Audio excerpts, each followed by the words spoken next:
হ্যাঁ, তারপর আর কি কি ডাক পারো বলো? আর কি কি ডাক পারো?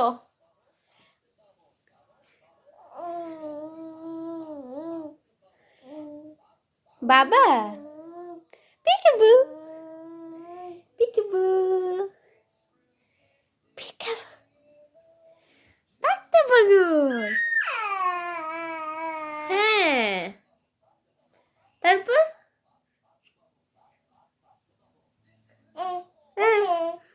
কি?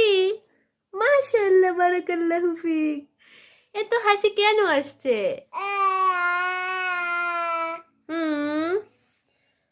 তারপর কি হলো? চুপ হয়ে গেলে কেন? কেন?